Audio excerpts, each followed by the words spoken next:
Hello, WiCCD members. My name is Maya Shukairy, and I am WiCCD's Education Committee Director. I'm happy to introduce our series, Finding Your Niche.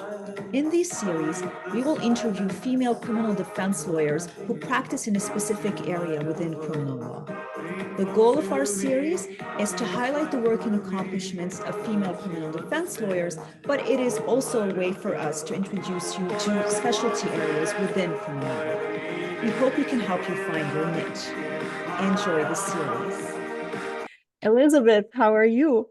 Hi, Maya. Good, thanks. How are you? I'm fine, thank you. Happy to see you. I mean, we're always in constant communication, you and I, because of a program that we both teach at the University of Ottawa, and we will actually be talking about a little bit today in this interview. It's a program that you introduced me to, so thank you for that. But before we talk about that program, I wanted you to introduce yourself to our viewers and tell us a bit what you do and where your firm is based. Sure. So, hi, everyone. My name is Elizabeth Morin. I'm a criminal defense lawyer based in Ottawa. And so I practice all throughout the East region. And also I practice in Nunavut as well. And so I've been doing criminal defense now. I just had my 10-year anniversary, and I've been working in criminal defense for about 15 years. And so this is pretty much all I've known as an adult. I absolutely love it. And I'm really happy to chat with you, Maya, about my experiences. Well, I'm happy to chat with you as well, and I'm glad that we're going to be recording this because I know that you do a lot of work, not just as a criminal lawyer, but also as a professor, and that you contribute a lot to the practice and to society in general. So let's start then by this program that we both teach at the University of Ottawa. It's the Ticket Defense Program, or we refer to it as TDP. If you Yes. can tell us, let's talk a little bit about this because it's a very interesting program that Sure. we're in. Yeah, so TDP is a legal clinic run in conjunction with the University of Ottawa Law School, and it's also a charitable organization as well. And so, what we do is essentially represent people who are street involved, largely houseless individuals in the community who received nuisance type tickets. So, these are tickets like trespass to property, open alcohol, public intoxication, taking transit without paying proof of payment, those types of offenses that we see individuals, like I said, who are living on the streets, suffering from mental health and addiction issues, who get these tickets like crazy. And so we see clients who rack up thousands of dollars, sometimes tens of thousands of dollars worth of fines, really have no ability to contest these tickets on their own, and can really, really hinder their lives moving forward. And definitely ability to get housing, bank, driver's license, bank account. Um, there are a whole host of repercussions that these tickets can have on individuals. And so what we're trying to do is stem the flow for individuals receiving tickets now. And we're also working on an appeals process to try and get rid of some of those huge outstanding fines that our clients have for tickets that they've not contested in the past. Yes, and we obviously have students that we train to do these to help these clients with their tickets under the supervision of both you and I and some other lawyers who are also part of the program. And how long have you been involved in TDP, Elizabeth? I know you've been there before me, way before me. That's a good question. To be honest, I'm not entirely sure when I started. It's all sort of a blur. I think it's about probably 7 years that I started as a volunteer with TDP, and then I've been teaching the program, I think, for five and a half years. And so as a volunteer, we essentially have oversight of certain files, but obviously teaching, we are involved in training the students from that first class all the way through for the entire year they're with us, and also having oversight of the clinic operations as well. Right. And this is obviously a clinic that is in Ottawa, and we work in partnership with several charitable associations where we go and we help their clients or people who go there with the tickets that they have. Yeah, that's right. We found what's most effective is meeting the clients where they're at. So whether it's shelters where they're staying, local community health organizations, we've done pop-up clinics where we go into parks in the community, that sort of thing.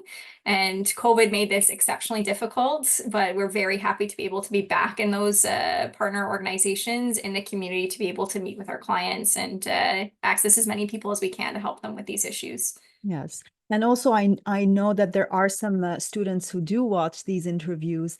Just for anyone in the future who's interested, you can obviously get in touch with Elizabeth and I. And these clinics really give a lot of practical experience to many students, which is something that is very important when you're studying law, because when you go to university, you get exposed to the theory of law, but you don't really get a lot of opportunities to actually get some client relationships experience. And this is a very good way to get that experience before you become a lawyer. So I would encourage anyone who's watching to get in touch with Elizabeth and to ask more about the clinic if you're interested in the future. But okay, so Elizabeth, you're teaching this course, but obviously you're a practicing criminal defense lawyer. But one thing that's very interesting about your practice in particular is that you have a lot of clients, or you represent a lot of clients who are Indigenous or who have mental health problems. And you're often appearing in the specialized courts in Ottawa, because we do have these courts. I know not every jurisdiction in Ottawa has specialized courts, but we have a drug treatment court, we have a mental health court in Ottawa, and we have an IPC court. So can you tell us a little bit more about these courts? Absolutely. So, I mean, I have most familiarity with IPC, so that's the Indigenous Peoples Court in Ottawa. I'm a committee member on both the subcommittee and the organizing committee for that court, so I get to sort of be involved in the discussions about how the court runs, liaise with partner organizations in the community, and it is such a fantastic court. I'm always so happy to talk about it. In Ottawa, we're really fortunate to practice in that there are a number of partner organizations in the community to assist our Indigenous clients. So if there are challenges that they're experiencing that have led to their involvement in the criminal justice system, we have those organizations that we can refer to and that can help sort of address those challenges that our clients are having. So that's huge. And that's something that obviously practicing in smaller communities isn't always a resource that's available. With my practice in Nunavut, that is a huge challenge there, is that we see clients with a significant amount of need who've experienced significant trauma. And there are very few organizations there that you can refer to get people meaningful healing and assistance. But in Ottawa, with these specialized courts, that's one of the huge benefits, is that these partner organizations are there at the ground floor with the court. They're in court every sitting, and they're there to help your clients essentially from day one with their involvement in the criminal justice system, which is absolutely huge.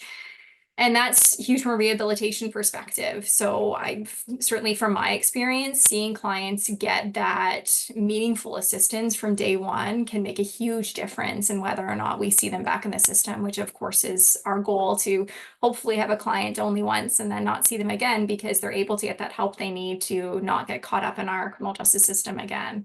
So it's great from that perspective. It's also great that there are a certain number of judges that sit in that court regularly. And so we're not starting from nothing when we're talking about GLADU. We don't need to educate anybody about GLADU. Everyone's familiar with it and on board with the principles of reconciliation and rehabilitation being first and foremost, which is excellent, because I know depending upon where you're practicing, there may be varying degrees of comfort with GLADU, the principles applicable. And it's nice to know that when you go into this particular specialized court, that everybody knows what GLADU is and will apply that lens when they're handling these matters. And so that's one of the huge benefits of these courts. I know not everybody has access to them, but if you do have access, I am always a big proponent of getting clients involved with them, because in my experience, it can only be to their benefit. Okay, so let's just talk a little bit more specifically then about this. So obviously, comparing, for example, Ottawa and Nunavut, where they don't have these specialized courts, you do see a difference. So it is an advantage, you think, right, for clients if these courts do exist. It's definitely an advantage for those courts existing in places like Ottawa, where there is a significant urban Indigenous population, particularly when it's a huge mix of people from different backgrounds in Ottawa. And so in Nunavut, it's a little bit different, because primarily the population is Inuit. And so what they say in Nunavut frequently is you hear that every court in Nunavut is a GLADU court, Okay. because when you're dealing with primarily that population, then everybody's sort of familiar with the applicable principles and goals of GLADU. But in Ottawa or places like that, urban centers where you have Indigenous individuals from all sorts of backgrounds all over the country coming into this one area, it's really helpful to have this sort of specialized knowledge and specialized services available who can service a whole different host of communities. So we have First Nation specific organizations, there are Inuit specific organizations, Métis specific organizations, all in one place. And Elizabeth, the focus of these courts is usually rehabilitation, as you mentioned, right? Like there is a lot of, Absolutely. okay.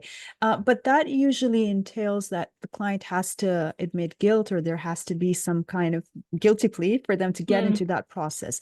But sometimes clients, they don't want to admit guilt, and yet it would be beneficial for them to take advantage of these resources. So how do you deal with these types of situations? So something that's been really important to me throughout the process that I've been involved with IPC is that there isn't a guilty plea that's required. So there's no gatekeeper, as there Mhm. sometimes is in some specialized courts. So Right. in some specialized courts, like mental health court in Ottawa, Yes. for instance, you need to submit an application, and the Crown Attorney essentially decides who gets into the court and who does not. In drug treatment court in Ottawa, similarly, there's a community organization that runs or involved in running drug treatment court. They get to say whether or not this person's admitted, and then the Crown also gets to say as well. So what's excellent about IPC is nobody sort of has that gatekeeping function. All we need to do as defense lawyers is say, I want my client to be an IPC. They get adjourned to IPC. It's as simple as that, which is great because, as you mentioned, some clients don't want to plead guilty. Some Yeah. clients aren't guilty, or there isn't sufficient evidence to show that they're guilty for whatever reason. Their participation in the court isn't contingent on a plea. Of course, if they want to have a trial, ultimately they'll leave that specialized court and go Right. to a trial court. But until they make that determination, they can be an IPC and access those resources, which is a huge boon for them. And I think there's sort of a fine line sometimes with clients who don't want to admit to guilt or but also don't want to have a trial, right? We often see clients in that situation where they tell you they want to plead guilty just to get things over with. Right. Obviously, that is not okay. That's not something that we do. But there is sometimes a middle ground that can be found with the crowns, particularly in specialized courts like IPC, to find, is there some sort of counseling this person can do and then have the charges dropped or have a peace bond where there's not an admission of guilt involved. And if your client's on board with that, that can be a great solution. So something that I often suggest to clients is if they're experiencing challenges, often them being involved in the criminal justice system period shows that they've got challenges in their life. In one or many areas. And so if we can get help for them, it will help them not only just for their case, but also their life in general. So if it's counseling not specifically addressed to an offense, but generally, anger management or trauma counseling to help get healing, that kind of thing, or addressing addictions issues, those can be a benefit to them outside the court system. And that's often something that I find quite effective in, helping clients take that next step to get some help that they may need. Yes. And you did mention that the judges who sit in these courts tend to have more knowledge about, for example, Gadu principles. So they're very well um, at ease and they understand the Hmm. law in that particular area. How about the crowns, though, in these courts? And do you find that they are more lenient or they're more understanding? Because sometimes crowns can be difficult and they have policies. But when it comes to these specialized courts, especially IPC, how are the crowns for these courts? That Crown Policy Manual is the bane of our existence Okay. as defense lawyers for sure. And so, for those who aren't overly familiar, the Crowns have this lovely handbook that they have to follow. And so their hands are tied by that book. And if they're trying to untie their hands, they often need permission from their superiors to be able to do that. And so, one of the nice things about IPC is it's often quite a senior crown that's in Mhm. that court. And so they have more leeway to be able to do what they think is sort of right, take the right position. Um, which is very helpful because oftentimes we see more junior crowns not super comfortable sort of stepping outside some of those very established boundaries in that policy manual. Whereas if we have more senior crowns, they may be more willing to be flexible or more comfortable being flexible and approaching who they need to approach to get these positions that are maybe outside of the norm, which is very helpful. And so in Ottawa, like I said, there are a set number of crowns. It used to be sort of more flexible where you would see different crowns in there all the time. That's much less helpful because Yeah. if someone's in there once in a blue moon, is not really comfortable operating in this environment, doesn't know the services, that sort of thing, really you might as well be in any other court. And if you are selling this to your client that, this is a place that's a safe place in the courthouse, there'll be people there who already are familiar with all these services, they're already on board with what we're doing here and working together to get a positive outcome, that's completely undone when you have a crown on the other side who's not coming at it from that frame of mind. So that's super important. Right. And Elizabeth, how did you develop this practice of having a clientele in the specialized courts, like Indigenous? Like how did that happen? Did it happen organically, or did you actively try to develop a niche or seek these clients? Tell us, how did this happen? Definitely organically. And I think that's really one of the only ways your practice can develop. It certainly was the way I looked at it, is that, I mean, I do take on a fair number of pro bono cases, which probably also doesn't hurt from that perspective, because we do have this gap where there are individuals who aren't facing jail time and they don't qualify for legal aid. And so I think I sort of developed a reputation as someone who'd be willing to assist in those circumstances. And so I do oftentimes help people on a pro bono basis who are in that category. But I also try to do what I can to make connections with partner organizations. And that's something we do as professors with TDP. Outreach Right. is huge. And so it does develop organically when you make these connections in the community, and you develop, I think, a level of trust with partner organizations that when somebody needs help that they know, then they sometimes send them your way. And so, that's huge, right? When clients are vulnerable, particularly in the specialized courts, our clients are coming to us with a lot of different vulnerabilities. It's totally understandable that someone who is referring that person to a lawyer wants to make sure that they understand where this client's coming from, and they'll do everything they can to get them the help they need and not just treat them like they're a dollar sign at the end of the day. So on this point, though, with Indigenous clients in particular, um, do you feel that because you represent a good amount of Indigenous clients, so, but did you ever feel that there was maybe sometimes a barrier that if you're not Indigenous yourself, or if you don't speak their language, that would be a problem or an issue, or what was your experience when it comes to that? Well, I think if we had more Indigenous lawyers in Ottawa, in Yeah. Ontario, in Nunavut, that would be amazing. Unfortunately, we're in a position where there aren't many Indigenous Yeah. lawyers in the areas where I practice. And so I think we are certainly duty bound to educate ourselves to the highest degree possible to try and be able to empathize with our clients, understand their backgrounds, and advocate for them effectively. Because if you don't do those things, you can't be an advocate for them, and you should not be Right. taking these types of cases. I feel very strongly about that. And so, not that I think that, additional, whatever it is, $300 you get for representing an individual with a glad you report before the court incentivizes too many people to take on these cases. It it is a lot more work because you need to put in the time to ensure you are doing your clients justice. And I feel very strongly about that. So Right. if you're And not coming with that background knowledge from having that personal lived experience, you need to ensure you're doing everything you can to come from an informed background when you're dealing with your clients. how do you gain these clients' trust, Elizabeth?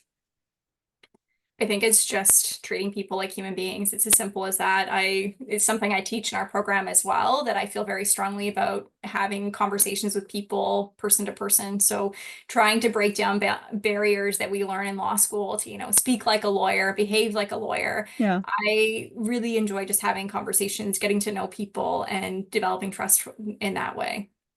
All right. And how different is IPC court from the other specialized courts, the drug treatment court, DTT, or the mental health court? In some ways similar, and in other ways very Yeah. different.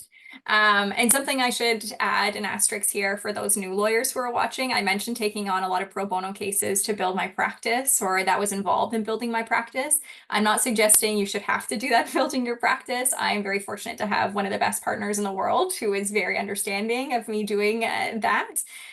But something that when you're operating in the specialty courts is you have to be familiar with how they operate. I for sure, if you were looking at putting cases into these courts, go and watch a session or two so you have an understanding of what your client's getting into if they're signing up for them.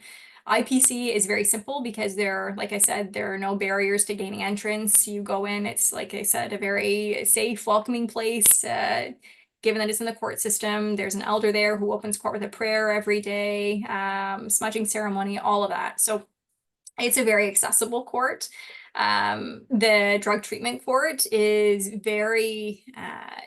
has a very different level of formality than a lot of different courts. So it's also a very welcoming environment. There's a lot of clapping and cheering and, support. It's a very supportive environment, which is excellent. But there are a lot of rules involved in these specialty courts that your clients need to be aware of. So, I mean, drug treatment court, for instance, there are a lot of rules your client has to follow. If they don't follow them, their bail can be revoked. So something that's nice in Ottawa, going back to sort of the resources we have available, there are many avenues for treatment available in Ottawa, not necessarily confined to this drug treatment court. And so go in, get the experience, see whether or not you think it'd be a good fit for your client. It's an excellent fit for some. For others, that sort of structure is not the best fit. And so I think that's the biggest thing is getting to know the different courts, seeing what the structure is and whether or not that's helpful for your clients. Mental health court is much more similar to IPC in structure, but often requires a plea. So that can be a real barrier to your clients gaining entry to that court if that's a no-go for them, whether or not that's informed by their mental health challenges or not, right? So, if a client says they want a trial or that they're not willing to plead guilty, that may stop them from being able to access that court. And that's the same with drug treatment court as well, that you need to plead guilty to get into that court. And Elizabeth, because I know that you are a professor and you do teach students, so you're in touch all the time with the future lawyers. And we see that there are a lot of lawyers or students who, when they become lawyers, they aspire to get into these specialized areas of the law. But a common theme is usually they're afraid. Fear, because they're specialized and there are specific rules that are a bit different from the general practice. But what advice would you give to those students who want to get into these niche or specialized areas of the law and who may feel intimidated or they're not working necessarily in a firm that does that type of work? So what advice would you give them? So I think that depends on where they're practicing. So I think places like WiCCD are a really excellent resource that you have a lot of more senior lawyers who are willing to sort of mentor younger lawyers and help answer any questions they may have. It's a common refrain we hear, right, is that there's no silly question. And I think a lot of lawyers take that to heart that, I certainly am always open to talking to more junior lawyers about my experiences and offering help when I can. I know you are, and many, many excellent lawyers are as well. So if you're in a place where there's that sort of collegiality in the bar, Ottawa is certainly one of them. Talk to other lawyers that are often in those courts. There are often, lawyers that are frequently in those courts, a handful, whether it's, a handful or one or two, reach out to them and say, I'm interested in taking on this kind of work. And they'll be able to sort of do a step-by-step with you through the process so you feel comfortable operating in that world. I think anybody practicing criminal defense is going to have clients with mental health challenges, going to have clients with substance use issues, going to have clients with, trauma as well. So, I mean, these are all good areas for you to be comfortable or try and gain that comfort level because you will absolutely experience those issues with your clients during your practice. And Elizabeth, one thing that I do also want to talk to you about is the fact that, well, you have a very busy practice and you take on some very challenging cases, but you're also now a new mom. And so you do all these things, you teach, you practice, you're a criminal defense lawyer and you're, on your own, you work, you have a partner, but, and Karen Stein is with you. And Karen was also my guest on this series and she's an excellent lawyer as well. But still, I mean, it's still a lot of work being a new mom and having to balance all of that. So tell us a bit, how is this going? Because we did have a recent panel for WiCCD on that, and you weren't there, unfortunately, but would like to hear from you now about how things are going. Sure. I mean, I can hear him in the background now, so I'm not sure whether or not that's coming through on the video. But so I'm about 4.5 months out. And something that's been huge is sort of um, the family we have of female criminal defense lawyers in Ottawa is absolutely amazing. And that is huge that if you have that sort of group around you that you can lean on, that is the difference between life and death as a new mother in this career. Because I think everybody knows this job can be a tough slog with or without children. Right. And so when you add the chaos of a child into your life or multiple children, having that group that you can lean on for, a last minute court appearance that you can't attend because you've got a crying baby that, is inconsolable or whatever it happens to be, it inserts a degree of chaos in your life that I did not appreciate fully before having him. And so having people that you can lean on is absolutely huge. And the nice thing is, I think there is a sea change happening in the way women are treated in the workplace, particularly people with children, that we are getting sort of more understanding than has historically been the case, which is excellent. So I found, most people I deal with are very, very accommodating for me in my situation. I had a 10-day trial 2 months in. And so my schedule was not super friendly when I had a newborn at home. And so having other people on the other side be accommodating and sort of not being shy about saying, this is my situation. If we can do this instead, this is going to work better for me, or it's going to make my life a lot easier. Definitely don't be hesitant to do that. I tell people now, phone calls are not easy for me. If you want to text, do emails, great. But, if I'm doing a phone call, there may be a screaming baby on the other side of the call or a sleeping baby that I will absolutely not wake up to have a conversation with you. So, Right. yeah. And So, Zoom is also very helpful, oh, right? absolutely. Absolutely. Zoom is a lifesaver, particularly for those of us who practice in a lot of different Yeah. jurisdictions. I would often go for court appearances to different jurisdictions, even if it wasn't strictly necessary. Now, unless it's strictly necessary, if I can do it by Zoom, I will do it by Zoom. Absolutely. Right. And even for teaching, Zoom has also been very helpful. I mean, For for TDP. teaching, absolutely. And for clients as well, right? Client Yeah. meetings, I tell clients, I'm working primarily from home. If I can do meetings by Zoom or have phone calls instead of in-person meetings, so I'm not driving into the office, for a 20-minute meeting that could be done by Zoom, great. It does make our job a lot more accessible. Well, and on that point, actually, sometimes it's the client who prefers having a Zoom, whether it's a Zoom meeting with the lawyer or Zoom appearance in court, because sometimes clients don't even live in Ottawa when they're or in the place, the jurisdiction where they're facing criminal charges. So to have them go for every court appearance, or any court appearance sometimes is very difficult. So sometimes it is even better for the clients to have Zoom. So I hope that we will continue to have more of Zoom and not less of it, because it does facilitate a lot of things, especially on the defense side, because many of us practice in several places and we can't be at the same place at the same time all the time. Absolutely, absolutely. And where it makes no functional difference, it's silly not to be able to utilize it, right? I would never want to be on Zoom with my clients in court in person. But if it makes no difference that you're on Zoom or not, or they're in person, we should absolutely be able to use it. And, hopefully the criminal justice system, which is archaic at the best of times, will not backslide to where we were at pre-COVID, where everybody was very afraid of any sort of technological advance. Yeah, yeah, that's true.